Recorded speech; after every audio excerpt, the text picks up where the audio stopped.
all the right buttons. We'll see what happens. So we are, in fact, live. Welcome back to the Health Tech Talk Show, jet lag edition. So we gotta do our transition slides here for our European friends. All right, now on to.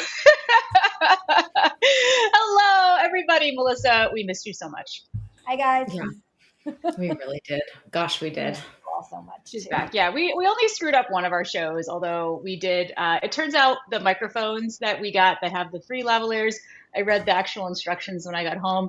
While there are three, you can only connect two. So I don't know. We are in fact live, guys. We made it work. We're live. Yeah, well, that's fantastic. Like once in a while it works. But anyway, Lisa just got back. She landed 4 hours ago or something. So here she is. Everybody's happy. Everybody's happy. We just got back from Amsterdam. Yeah. And we have like a super special lineup. So we're going to do our news show, which may or may not be good this time. I think it'll be good.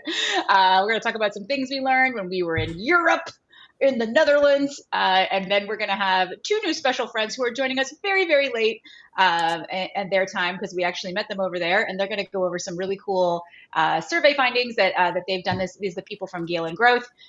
We actually attended their session. Lisa heckled the crowd. It was great. Shocker. But we did actually learn something. We learned some things. Yeah, I was a little embarrassed. I mean, I'm always a little embarrassed being in a crowd with Lisa because she just pretends she's on the panel. I don't understand panels where I'm not. The problem is I have not had enough experience being an audience member in my life. I'm just always talking nonsense on a panel. I'm great at it. You should follow my lead, which is to sit there. Weird. Anyway, it turns out they weren't super insulted because they did in fact join our talk show. And then we have Timothy Nobles, who I am told is a quote super big data nerd by one of our colleagues. So yeah, but I feel like that's perfect, Lisa, because we are also big data nerds. And our European friends are drinking wine. We are too in solidarity. So by the time I get to Timothy, no one knows what's going to happen. So, all right, here's our news show. Here we go. Lisa, I made this slide for you. We learned that there is a thing. There is a thing that's called European TEFCA, which has a real name. I couldn't remember what it was. And your LinkedIn post something. So I would just what did you learn? Does Europe have a better data exchange framework than the United States of America? Oh, I did not make that claim, just to be clear. So the European health data space is the pan-European, EU conceived idea of how health data can be shared across sovereign borders. And unsurprisingly, just like here in the United States of America, there are some problems. It's a lot of ideas so far, and in fact, very challenging. So, in the U.S., as everyone knows, any law that isn't specifically given to the federal government rolls down to the states. Well, in Europe, they obviously have sovereign countries who definitely have their own laws and rules and things like that. So it's challenging. I was hoping to see more about it. It's been rolling out over, a number of months / years. And there was only one session at Health Europe about it. And there were a lot of ideas exchanged. I'll just leave it at that. We're in the ideas phase still. Oh, I love ideas. Okay, that's great. So basically we're all in the same boat where it's not working. Great. Awesome. Here for it. Awesome. Good summary. Okay.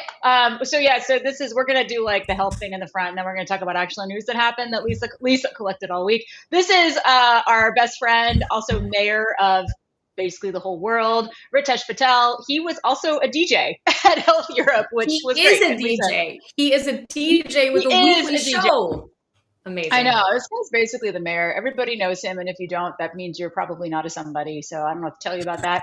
But anyway, here's some pictures of us being fancy. Also my trench coat, which I was very proud of. And here is an exceptional drink that we also had. So we did more than drink. We actually went to a few things. We learned some things. It was great. We really appreciate that. That Health invited us. We're never sure we're going to get invited back. Maybe not. I don't know. But that was great. Any other big takeaways? Because I know we have our special guests are going to talk about this. So what else did you learn? Lots of ideas. I mean, that was the first. It was the first year of Health Europe. We learned that they have a 5-year plan. They've booked it out already. So first year, definitely some growing pains. Expect them to be back. And joining the market of healthcare, health tech conferences in Europe. Yeah, we'll probably be there if they let us back in. Yeah. All right. Okay. So this was a fun thing that I know we talked about yesterday while you were on your long flight, and your plane did have Wi-Fi, which is great. How much did it cost? Was it over $20? It was not, but I only had it for 2 hours that were actually working. So I feel like it's fair. No. Fair. Okay, that's It good. was like That's $9. fantastic. God bless you. Yeah. God bless United Airlines. Okay, so Yeah. this was you were. I think we texted our best friend of the show, special correspondent Michael Marchant, UC Davis, and you were like, "WTF? Does Epic not know how to do the sepsis?" Or I don't know. It was more eloquent than that. And then we got in this whole Well, debate the about- reason why we texted him is because they were actually quoting some nurses from the University of California system, and our special correspondent, among many other things, represents UC Davis and is sort of the overlord of all things interoperability there. So I was like, "What's going on here?" And he was like, "Well, there's some details they missed, and that is that there are things that might look like they're being delivered by Epic or any other EHR, but they're actually internal tools or algorithms. They're just being delivered via Epic's mechanism for clinical decision support." For example, by the way, I'm not quoting him for legal purposes, just kind of generally giving a response that makes sense. We were both. Context. Yeah, it's we all were good. both We were all around. commenting. Yeah. And that's I a mean, good point, right? Yeah. It's a good point, right? Like you think like, oh, it's Epic. And it's like, well, maybe, or maybe it's like the way you've set up the system, or maybe there's like, other tools you've sort of looped in, because the goal is to get everything in one system whereby frontline clinician isn't having to be like, let me log into the sepsis AI algorithm, or let me log in. That's not going to work, right? You need to have things in a way that frontline clinicians can actually access and use. So that was interesting. Yeah, I mean, this is another great example of Cat only reads headlines, as does the American public. But yeah, I mean, so when I was working at Collective Medical, our product was originally called Eddie, right? And it was an ED notification, and it was integrated in the Epic Trackboard. And like honestly, like every solution like that, their dream is to be like so integrated into Epic that no one even knows they're using it, right? It's a workflow situation that you want. And people often would say like Eddie's a separate company, right? Like they didn't know, and that was great and a goal, but also I think illustrative of what may have happened here is that people just don't really totally know what's what. And again, like as I mentioned, I read headlines only, but the other thing that we were talking about with this when we got into our great debate was that like whose fault is it, right? If the CDS says this person doesn't have sepsis and they do, like it's still your job as a clinician, as a provider, to like make sure they don't have sepsis, like right? Yeah. Which is the same thing. There was a lot of debate actually at Health Europe about like whose fault is it if you're using the AI, right? Like, are you going to like sue the algorithm? This was a discussion at the Philips panel that we went to, that we were invited to, Lisa. You were invited as real media. As real media with our pretend talk show. But yeah, they were like, whose fault is it? And everybody there was like, no, it's still the clinician's fault, obviously, if you're accepting what the AI tells you. So that all very well and good, because I think that's what the nurses here that were quoted were saying is they're like, yeah, like we have experience, we like know things, we talk about what the patient's doing and looking like. It's not captured in what is being recorded in Epic or reported for use in this algorithm. Great. But then also, we cannot ignore the fact that there is real automation bias. So it's one thing to say, oh yeah, the clinician's the one who's responsible, but it doesn't matter if you see a machine telling you like, this is the thing to do. Even if you're really smart and experienced, it's hard to like override that in your mind and say no. And then your boss says, but the machine says this, and you say, no, I know this is the case, right? That's automation bias. People assume the computer is telling them something true. Oh, Michael our special correspondent has a comment for us as well. Don't forget the unions. Also, Lisa, big labor may have given us weekends, but I don't believe in it. I don't believe in weekends. Unions. The weekend brought to you by unions. Welcome. The unions are also responsible for this headline, so I'm here for that. Yes. Yes. Fair point. Don't bless big labor. Oh, wait. Hold on. We got another comment. This is Alia. Alia's a lawyer, and she's our favorite one. So she's actual lawyer. Part of the problem, not like she runs she's like a real one. Part of the problem is making sure that people are clear on intended use and intended user can't just be clear. Uh-oh. We got a freezer there. Melissa, is this just me? Are we all seeing this? No, I'm here. Okay, great. I'm gonna finish Kat's statement here. Essentially that that people are clear on intended use and the intended user. It can't just be a clinician, also to be a qualified clinician, and some tools are for certain specialists. That's a great point as well in terms of the liability issues and what that actually looks like. So bringing that one up as well. We also. All right, where's this? Where's Kat? What happened to her? I don't know, but I'm going to add to it because Michael said nothing is 100%. Computer is helping to ID. Would love to see the pre and post-op numbers on sepsis, and did it help? proven diagnosis versus not diagnosing. So I would pull myself into the screen. However, I am incapable of doing that because when I do that, I kick Kat completely off the system, and therefore it's a whole other list of issues. So I don't know. Her power went out. We may have had our show destroyed by the power grid in Atlanta out of all things. You might need to. oh well, that's okay. Well, if that's the case, then I might have to kick you off. I might have to jump off, and you'll be by yourself for a minute completely. Just letting you know. All right. All right, I'm leaving. Well, you. I will just continue to filibuster while Melissa fixes the problem, or Kat's power comes back on. All right. Well, somebody let me know if see. Kat gets on and I kick her off because that might be part of the problem here. So I'm dropping off for a second, and I will be joining momentarily.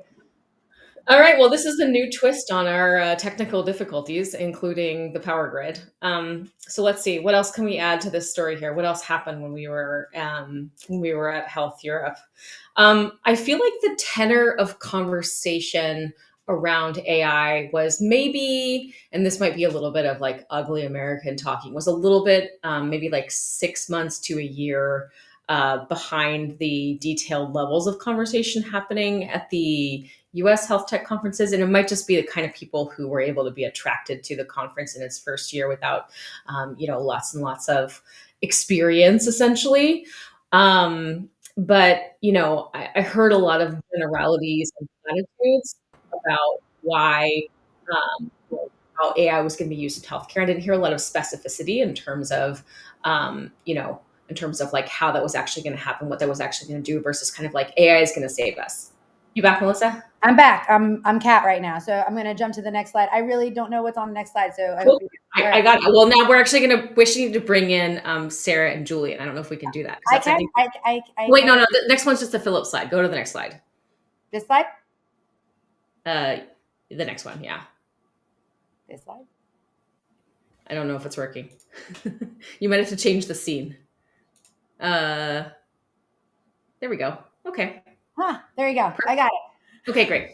Okay, so really quickly, this was from the Philips presentation that we went to. They did a big sort of a big report that was a survey of, I think it was primarily of administrators across multiple countries, and they were showing the different levels of investments in Gen AI. This was a little bit concerning, right? They said 85% of these companies or organizations were planning on investing in Gen AI technologies. And that was 29% were currently investing and 56 planning to invest in the next 3 years. We were excited, sort of happy to see, I guess you could call it, Kat, that there were sort of lower levels of planned investment in the US and other countries comparatively.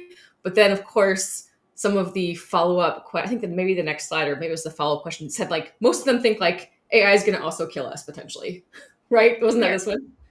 By the way, Yes. Hello, everyone. I am back. I live in the South. We have bad infrastructure. I'm sure the red state just cut out our internet because we were voting to outlaw abortion. Or no, not abortion, birth control. Like, I'm sure that's what just happened. There was a blackout, but I'm back now. So yeah, 87% of people said that people surveyed who allegedly were legit Healthcare leaders they don't trust. Yes. They don't trust the data. They don't trust the data, nor do they trust the AI. So they're like saying they're concerned about data bias. They're concerned about disparities being worsened, but then they're still totally investing. So that was a little bit, for me, that was not great. Like, if you're really concerned, but then you're just saying, I guess, FOMO or whatever it is, you're just going to go forward with these investments. Those aren't going to be answered by just saying like, sure, we'll just sign on to it. No problem. Like, we need to have an actual, real global conversation and action about how to keep these things safe. And we're just not there yet, is my perspective. Wasn't that work, which I'm here for. Also, Michael, you are correct. This was a result of General Sherman's March to DC. That's why I didn't have Wi-Fi. I'm back now. Wait, did you guys get through the news show, or are we just? Unclear. Melissa and I don't know. You might have to go. No, we did. We got to where we have to go. Now, yes. Bring on the guest. Change healthcare is the worst. Blah blah blah. This happened. The HHS was wrong. Wah wah wah. Also, did you get to your AI button, Lisa? No, all we have right now is this is the report on the screen, the Philips report. Oh, okay, hold on. There we go. This is for you. This is for you. There is an AI button. Oh my God. This was another It's Lisa's so on a plane board for 12 hours. This is yeah. Yeah, you guys. yeah. So there is an AI button on this mouse. And as you can see here, what that button does is a new wireless mouse with a dedicated AI button that launches Logi AI Prompt Builder. Who even knows what that means? But again, a remarkable example of capitalism at work. Yeah, truly. Just to All right. add. Also, I wanted to say this Talkiatry company raised a shit ton of money for behavioral health. God bless them. And then, oh yeah, this was more like all the real pharma companies are suing the fake pharma companies and the compounded pharmacies. And like, I am just here for, this is another example of capitalism at work. Okay. All right. Did you want to talk about anything else in the Phillips report? No, All we're right. good. I've already Okay. filibustered for a long time. We're ready to go. Sorry. That was pretty rough. That was like complete cutout. That's fine. That's what happens. That's what happens when your city fine. gets burned a few times because, whatever. Anyway, so, okay, well, let's move on to our fabulous friends at Gale and Growth then, who need to go to bed soon. Maybe, I don't know. Maybe they stay up late. So this is Julian and Sarah. So again, this was the first panel we went to at Health. We had friends speaking on the panel too. And it turned out that they were actually like pretty impressive. And we actually listened to what they had to say, which is, despite Lisa heckling, she does do that often. Like she heckled enough that she clearly was really paying attention after her super long flight. So, and then they actually hung out with us at dinner and listened to us, so we didn't piss them we're off friends too now much. too, right? We're like friends, and they agreed to come on our talk show at I don't even know what time it is for y'all, like 10:30 or something. I don't even know. But yeah, so Lisa, tell them, give them a preview, and then we got some of their slides up because we want them to tell us about stuff. Yeah, I'll let them introduce themselves, but just say that we were really impressed by the view of investment in health tech across the different regions, and there were some interesting findings, which we're sure that they will talk about. So maybe just give them a few moments to intro themselves, and then we can get into some of the data. Julie and Sarah, we are not hearing you, so that's going to be no. Here, look. Oh wait, I thought I could unmute him, but I'll unmute myself. Rookie error, apologies. Hey there, guys, all the way from Switzerland. It's dark outside now. It's a pleasure to have met you, both of you, in Health Europe in Amsterdam. So thanks for making the trip over.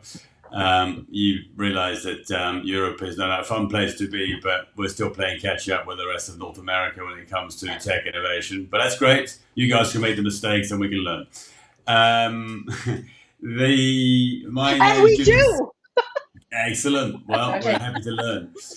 Julian de Salabert, I'm the CEO and the founder of Gale and Growth. I founded the company about 9 years ago because I got sick and tired of the bullshit going on about digital health, from the media confusing everything to journalist data trend consultants making any old rubbish up.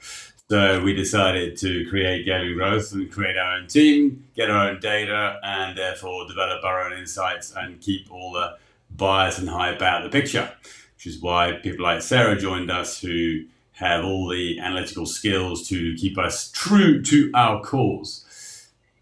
Absolutely. I'm one of the data nerds at Gale and Growth. Very happy to be here and great to have met both of you at Health Europe. It was my first time at Health. So exciting. I know it wasn't quite as big and glitzy, let's say, as Las Vegas, but we still had a good time, I think, in Amsterdam. Yeah. Well, I think it was like, in terms of actually learning things and talking to people, like you just don't really sleep at the big drama one. So this was actually good. Like, I feel like we learned some stuff. Also, I feel like our loyal fans, all 12 of them, like kind of get the vibe with Julian's intro about like why we liked him. Because like his solution to screw over the other consultants was to make another consulting firm. Amazing. Which I'm here for. I did that too. So that's fantastic. So the mayor, Ritesh Patel, actually introduced us all as well. So that's another connection that he's got going on. But you all, or Sarah specifically, gave an awesome intro to the panel and the partner programming that you all did on site at Health Europe, which I thought was super cool. So I'm on slide 5. I don't know where you guys want to go, but this is the one that I think Lisa and I have been talking about the most, where you have clearly mapped out here how much money is in other countries is invested in other countries or in their home countries. And as you can see here, there's like a lot of money that's invested, like money that's invested in the U.S. stays in the U.S., at least in healthcare, I believe is what this is about. In Europe, still a huge chunk goes to the U.S., Asia Pac, and then Middle East, still a like gigantic chunk goes. So I thought you did an awesome overview of this, Sarah. I'd love if you could just kind of talk through it again for our viewers, and then we can go through any other sections that you want to. Would love to. And this is kind of demonstrates why we need a Health Europe, right? Because some of the things in Europe just tick differently. Okay, they're 6 months behind, but it's more than just that, right? It's looking at these are actually the ventures, right? Where the ventures were founded initially, and as you said, the U.S. ventures are really focused on the U.S., right? This is the partnerships and a lot of the both commercial and development partnerships that they've made with health systems, right? U.S. looks at U.S. Europe, right? It's still a goal because the U.S. is such a big market, right? For a lot of European ventures to go to the U.S.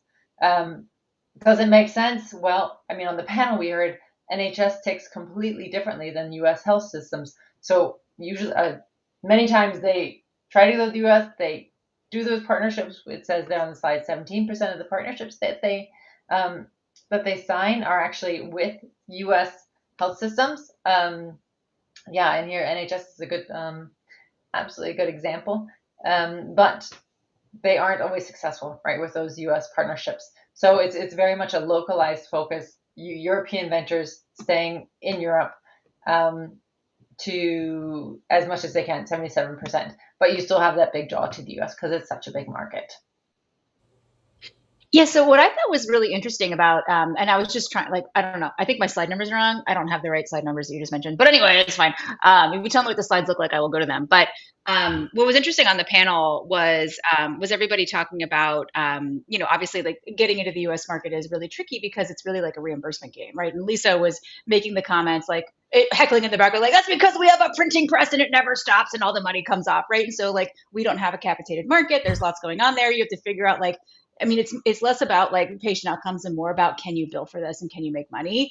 But what I thought was really interesting about the conversation was in Europe across different countries, right? No matter where you are, it's really much more capitated, right? So you have to actually focus on value and outcomes. And like, what a thing to potentially bring to the US, right? A focus on outcomes. So would love to hear you both talk about like, what can we learn and like why, how can we get some of that thinking and those products over to the US regardless of our ridiculous reimbursement structure? Listen, I think you've hit the nail on the head on a couple of those topics, which is that I think a number of the options that are more patient-centric will need reimbursement in Europe, certainly for them to scale, simply because, we Europeans, we brought up from a very young age on a diet of the fact that the government is going to reimburse pretty much all of our healthcare expenses. And therefore, why should we pay out of our own pocket for, solutions that are there to administer our health? So we've got Germany with its DiGA program, which you probably heard that term bandied around health, which is their reimbursement framework for DTX. It's making good progress. Sadly, the challenge we've got is no doubt a similar challenge in the US, which is the adoption by physicians and the prescription by physicians of such solutions to their patients. But it's slowly tracking forwards. And then the French have borrowed a great amount of that, created their own called the PCAN, which they're slowly rolling out. I think last we looked at 5 specific digital solutions have now been approved on their scheme. So it's making progress, and a few other countries around Europe have done that. So I'm hoping that what we learn from those kind of frameworks will become not necessarily best practice, but certainly a good example to follow by other nations that are trying to get greater adoption, get attraction for digital solutions, particularly at a patient level, as we look to either improve prevention or improve, patient accompaniment, I guess, with their drugs or with their general healthcare on a more holistic basis. Yeah, I'll just add to that and say, obviously, the thing that I kept saying, which I'll say again, is that, when you compare to, the health systems of the individual EU member states, and then also Yeah. just generally a pan EU view, truly the US has treated healthcare reimbursement as a unlimited money printing machine with just truly just there are very few caps. The first even experiment with negotiating drug prices has just started and has all kinds of other limitations, something that any EU member state would be like, yeah, we have to negotiate prices for drugs because we have an actual budget that doesn't just keep growing with whatever. And so that's one thing. When I also heard people say, when you were just talking about the digital therapeutics reimbursement and the structure in Germany as the most advanced one of its kind and the one that everybody else is looking at to see sort of how things will play out or will optimize to death or trying to reach the European market generally. And then we also heard from one of our guests who may or may not have made it into the version of the show that is online.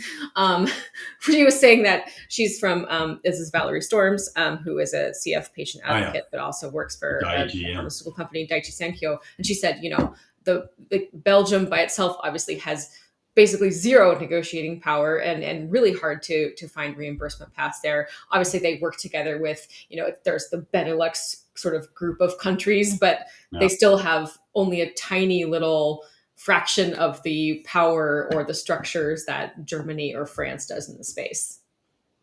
Yeah, and they often reference those countries when they get into negotiations. Yeah. Right, exactly. Yeah. Totally wild. So, outcomes from the panel that y'all facilitated, right? There were a lot of people asking, like, well, how, like, based on this chart and some of the other things you presented, like partnerships with, I'm just flipping through here, partnerships with U.S. companies, even if it's bringing them over to some of the countries in Europe. Like, a lot of the questions were, how do we get in? Like, into the U.S.? Like, do you feel like that's the right question to ask, or is there something else people should be focused on here, right?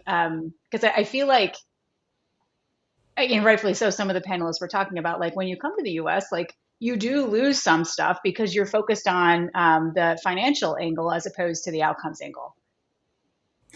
Listen, you're right. I think I'll let Sarah talk about the different models that she's seen as to how health systems in the US are trying to adopt and adapt and endorse, I guess, digital innovation in their own ecosystem versus what's happening in Europe.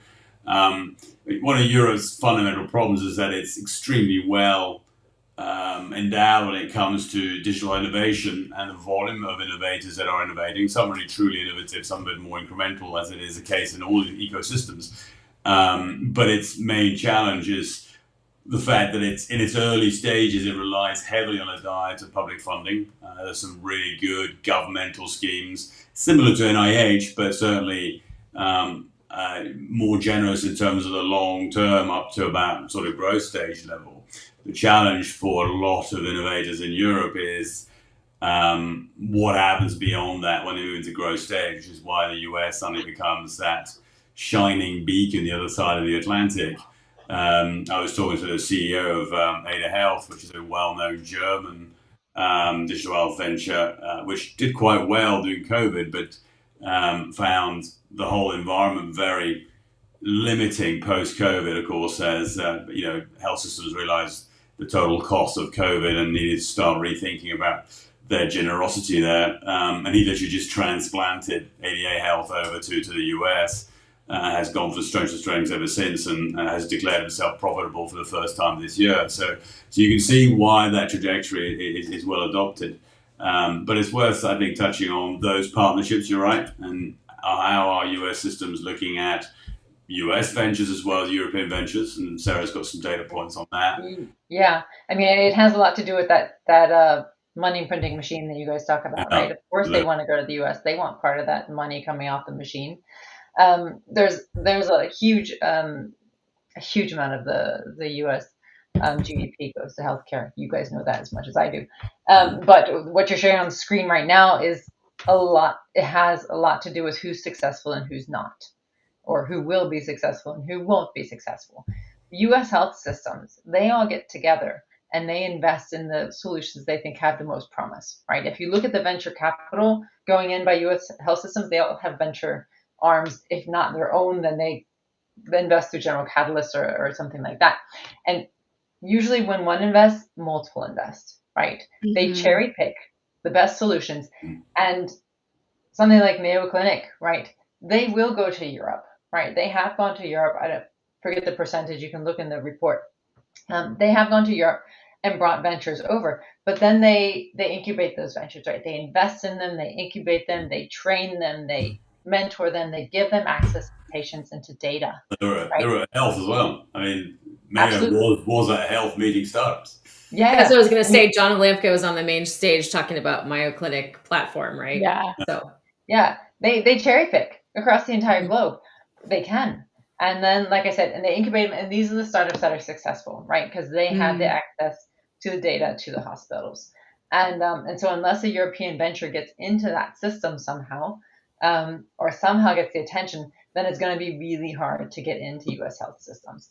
And that's a key. And so the U.S. has done a lot of stuff right as far as nurturing the digital health ecosystem. And so that's why we really see the number of U.S. partnerships much higher than in Europe.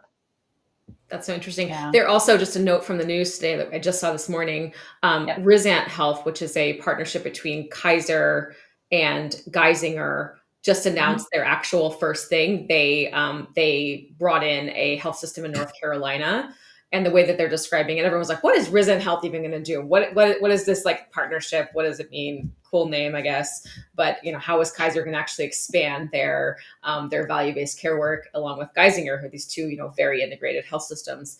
And this is their first move. Is they've brought another, and they say they're going to keep their same branding, but they're going to use the same value-based care platform. So they're also making moves here. So it's interesting to see them also on this list.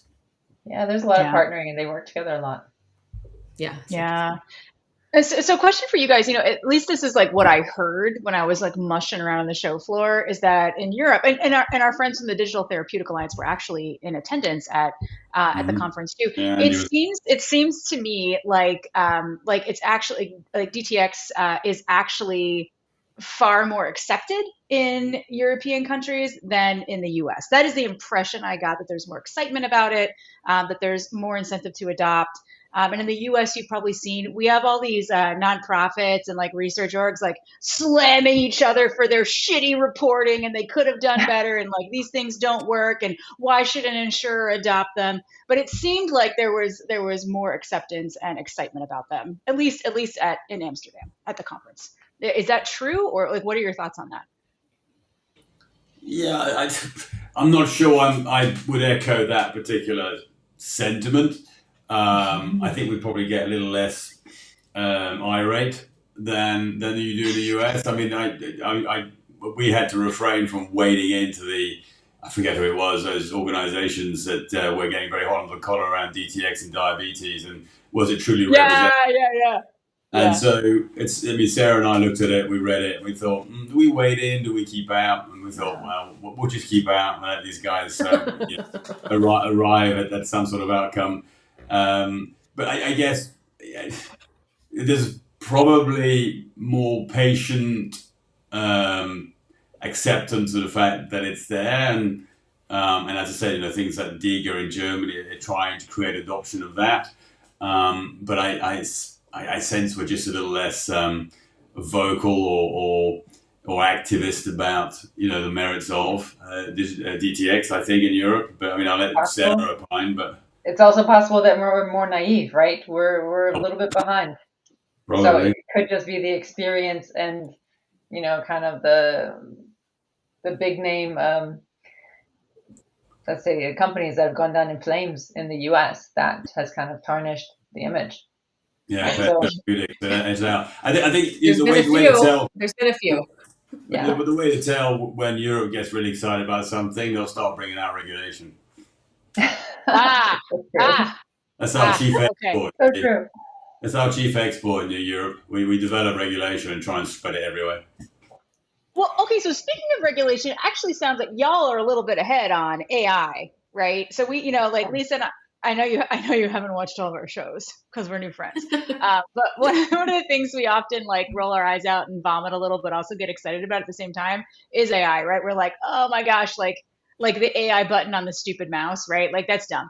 But there's still there's early debate here about like who's responsible for what with AI, like we were just talking about. Like, is it the clinician's responsibility, or can we sue an algorithm? Because this is the United States of America, and we do like to sue things. So, what's the deal there? But from what we heard, at least, and again, like we're like, at least I'm relatively uneducated. Lisa's smarter than me. It sounds like you all are farther along in regulating this new thing. Is that the case? And like, what do you think? Oh, EU loves to regulate. But I mean, looking at the AI itself, I mean, the UK, their first proposal was absolutely let's sue the people writing the algorithms. So they're the big tech companies were like, we're out. That's all right. We'll have fun in the UK. We're not gonna sell you guys anything, like because Google doesn't want to be sued for their, or I think it was OpenAI that just kind of said good luck with that. Whereas Europe, they just put a whole bunch of regulation out, but they have no structure to enforce it. Right. So I think they like to show a lot of regulation. Whether or not it works it is yet to be seen because it hasn't been enforced. My concern with Europe as a whole, and I say Europe because my country of birth decided to depart the EU, of course, a few years ago. So it's all about Europe as opposed to EU. But it's that I think we've got that careful balance along around where regulation is getting ahead of innovation, and so there is as Sarah was rightly pointing out, a strong risk that we forget to put the right building blocks into advanced innovation, and we spend a lot of time on putting in place the regulation, largely driven by, of course, a lot of politicians who are trying to create a legacy for themselves. But I think that's a risk, and so as Sarah rightly pointed out, why would you do business in Europe when you're just going to come up against umpteen realms of regulation versus saying, tight in Asia or in the US and actually making progress? I'm not saying one system's better than the other, but I think you've got to get that balance right in terms of speed of advance of both innovation and regulation. Yeah, definitely. I think the problem that you mentioned, though, appears to be pretty universal. It's easy-ish to write regulation, not really, but it's much, much harder to actually appropriately, enforce it or make sure things are being followed or even understand, especially when you get into a more technical space. I mean, as you noted, a lot of people who are writing regulations don't have practical experience with the technology in question. There's some people who do, right? But not that many. It's a problem. Not that many. Right. I mean, there's a certain fear of technology innovation in Europe. It's not the same in all countries, but there is.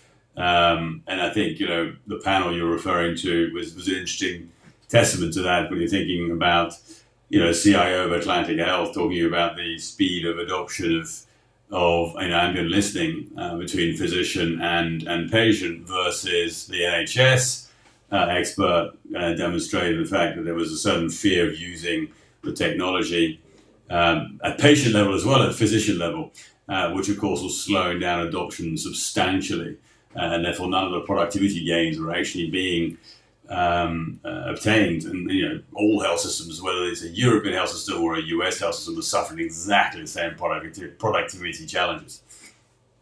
Yeah, definitely. Yeah. Lisa, am I going to talk over you if I start talking more?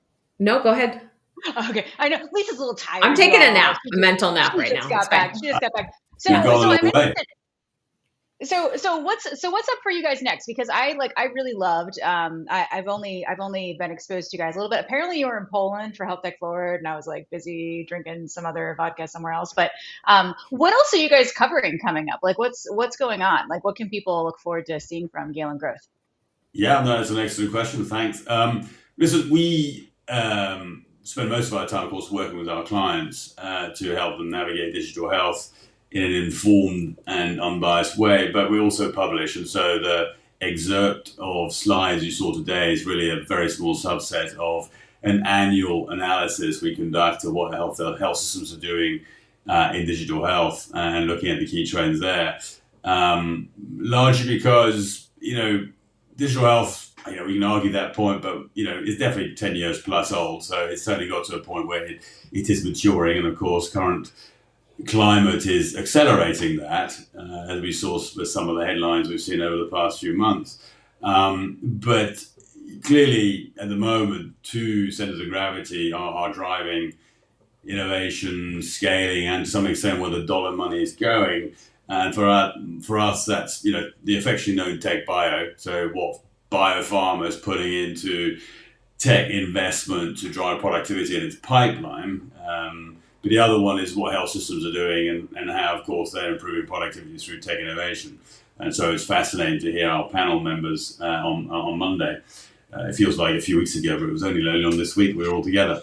So we publish every month, and we publish on hot topics.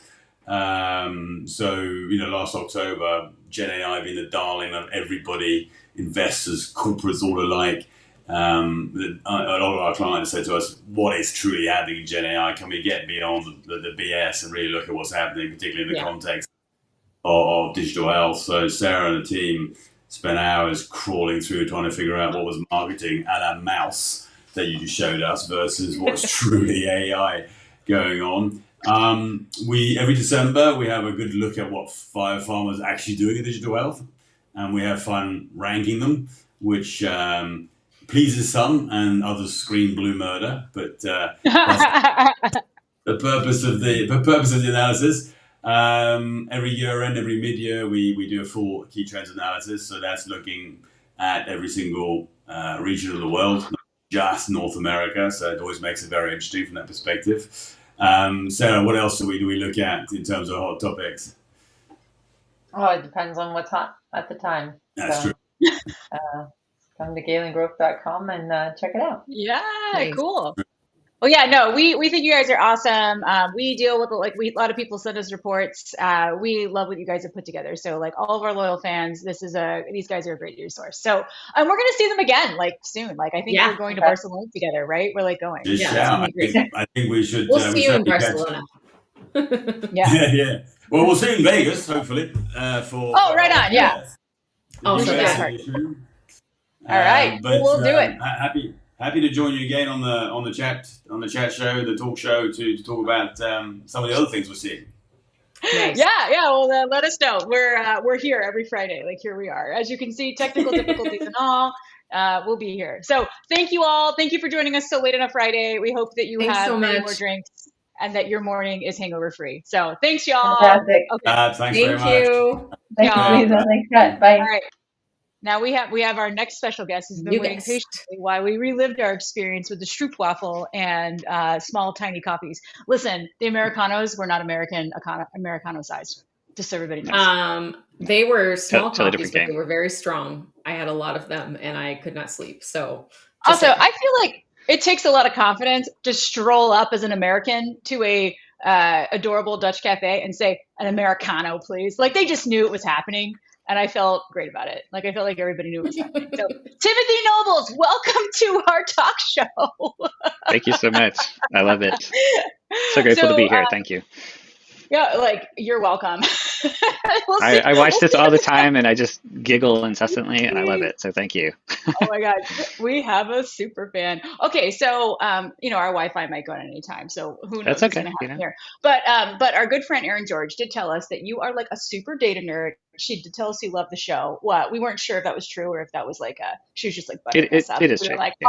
All right, he can come on. So so tell us what your company does, and I would like to hear. Tell us what your company does, and then tell us your nerdiest data hot take.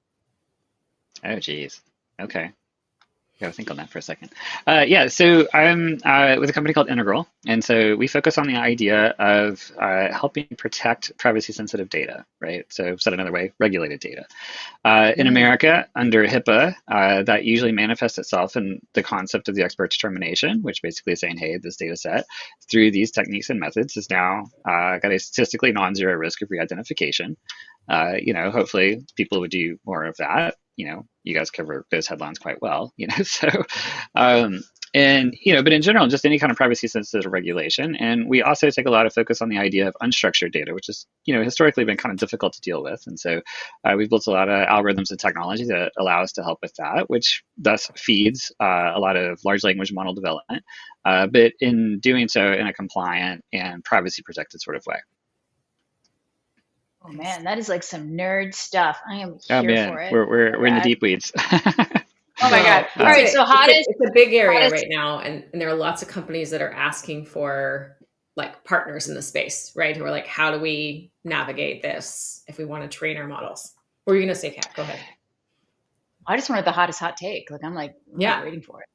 Wow. Yeah, the challenge is there's so many, but yeah, I don't know. I probably kind of lean a little bit more towards like the idea of the carelessness in LLM training right now, just because it's so pervasive.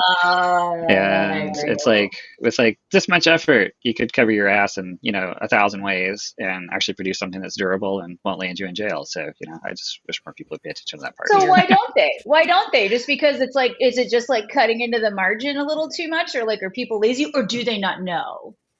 I think there's a lot of I don't know, and the other part of it too is that historically the idea of privacy and compliance has actually sort of been considered an absolute block to innovation, right? And so innovation is about go fast, break things, historically. But a lot of what we've taken the approach on is the idea of how do we at the source actually get the data, help it process, and actually think about the idea of continual compliance, around this idea of privacy, right? Because historically, the idea of like, okay, you were in compliance with a regulation is this very static, very cumbersome thing, right? And so they typically expire every 12 months or whatever.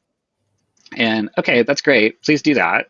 Don't ignore that part. But however, it's like, well, what happens when the data scientist comes around and says, hey, I think if we could figure out how to like add these 3 features, which need these couple of data attributes, I think this model would really fly, or I think it could do this, or I think it could do that.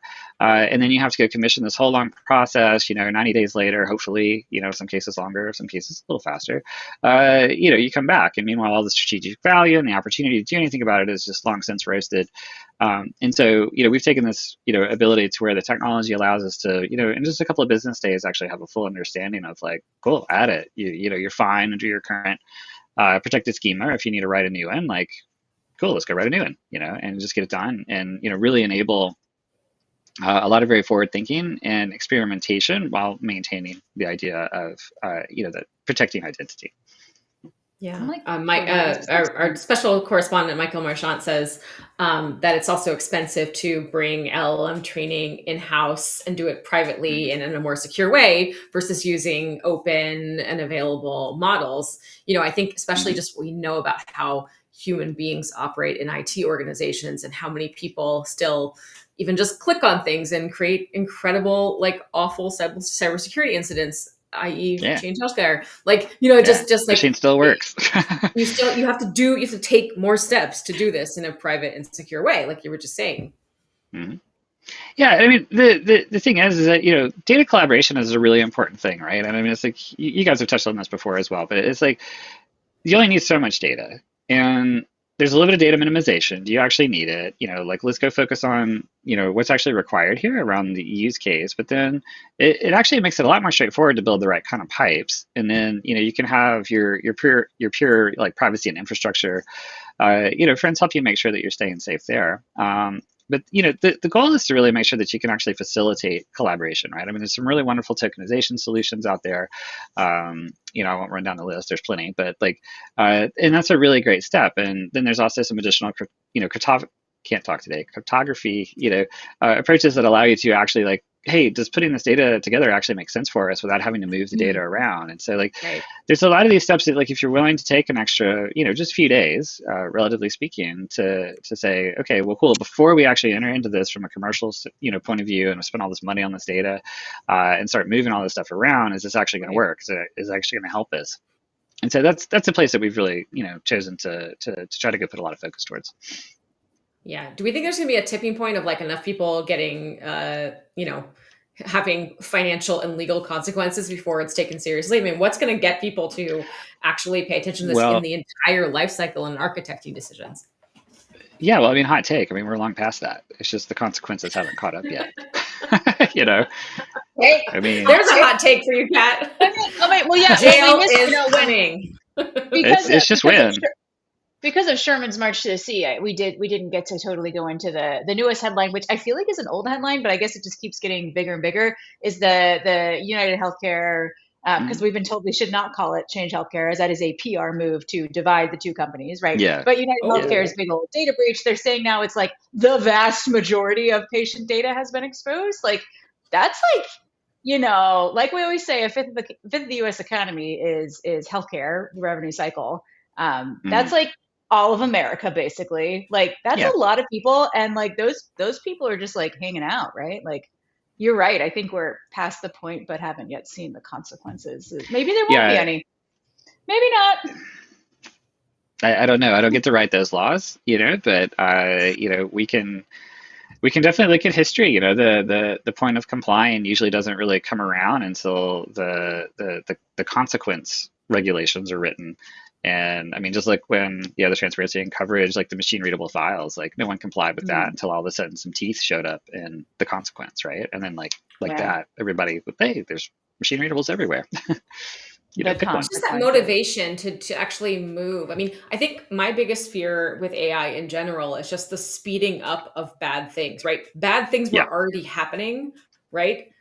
Without advanced machine learning and AI techniques. And now that they're here and being very much opened up and released on the world in a ton of different industries, including healthcare, it's like we already had bad things happening with data and healthcare. And now we have like speedier and maybe bigger bad things potentially happening. And so it's like, yes. Right. Everyone gets sepsis. Oh wait, just kidding. Well, but it's just we don't. It certainly hasn't caught up yet, and we had so many things we could have been doing better already, and now we just got this speedier. We have this, jet fuel on this fire, essentially. Yeah.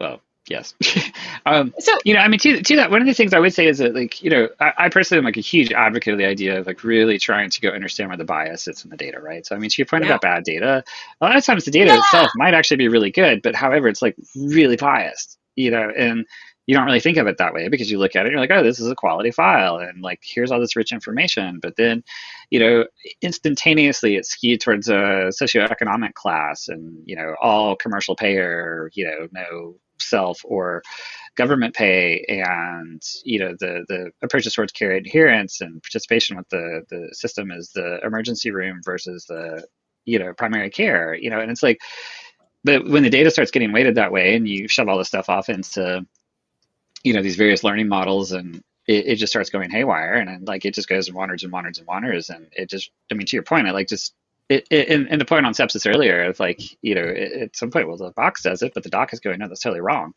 but it's the speed at which the box can get to that decision is getting rather terrifying. Yeah. Right. But what do you think about the trash data? Like how, like, especially in healthcare, like there's a lot of trash data. Like Lisa said, it's just like making more bad things happen more quickly. Like, what do you think in general? Like, can we even fix that? I have no clue, to be quite candid, but, the idea of signal to noise is really important. And I would say, like, one of the things I really like thinking about in healthcare, in data in particular, is, historically US is like claim in the middle, right? The person's sort of a consequence of the claim, right? Being in Nashville, like there's this very notorious saying in the back alley is that, like, we'll do everything shy of kill you because then we can't bill you. And, that makes the claim be in the middle, right? And so, but like, solid. There's this other point of like the person in the middle, right? In which case care is part of that consumption, but they're a whole human as we are, right? I mean, kids, cars, dinners, good wine, trips to Amsterdam, all of these types of things, right? And so, yeah, right. But I mean, the thing is, like, how do you start layering that in, and how do you actually start understanding more of the person, to where you're actually allowing the clinician to practice what it is that they're trained to do, and that's like be empathetic, understanding. Some clinicians are brilliant at diagnosing, others are brilliant at procedures. And how do we actually think about the ways in which data can help us understand we as patients better on input to the system in such a way that we could be routed and supported more uniquely, but that won't happen from just the information that's collected and stored in an EMR, for instance. That takes this consideration of augmentation, and and what, where, and how could you potentially use like lookalike or synthetic type audiences to help classify an individual to ultimately be sort of supported in your navigation through the care system. Yeah, I like what you're saying, because I'm less worried about an experienced physician, right, who's presented with a patient and has more than like 1 second to figure out what's going on, and has the ability to talk to them, understand, and map things together, and see, using their clinical experience of many years, say like, okay, this thing is saying this, but it was delivered here, and this other thing was happening, so I'm going to discount that and focus on this, right? Great. A physician with lots of experience looking at a patient in person or whatever, less concerned about that and the data they have. I'd like them to have better data, but I'm not as worried about that. What I am worried about is the application of these algorithms to make decisions about who gets care, or who even gets to see that physician or that clinician, right? Yeah. Or when we're looking across the entire population, we have all these bias gaps, right? That's where I get more concerned, because as we all know, we are in a phase of intense corporatization and systemization of the practice of medicine, for better and for worse, certainly for worse. And so there are all kinds of other things happening than just that one physician there with a patient, right? That's Yeah. less work for me. I want them to use their clinical judgment all the time. I don't want people to not get in front of the physicians because the algorithm says they should. That's the more of the concern. Yeah, absolutely. And just anything that can contribute to care avoidance is terrifying, like in no uncertain terms, right? And so kind of from the seat in Nashville, I mean, it's really fun. I mean, there's several companies that are really starting to like jump on and tackle the idea of, tell us about Nashville. bias. Yeah. Where do you want to start? Vive is going to be there again next year. Vive, February, or whatever. Like Yeah, that was a good time. Yeah. So my, I live in Atlanta, where there's also like not a totally massive health tech scene, but shout out to Nadine Peaver and her co-founder Alexa Morris. They're doing like a whole health tech scene. They're like building a community here.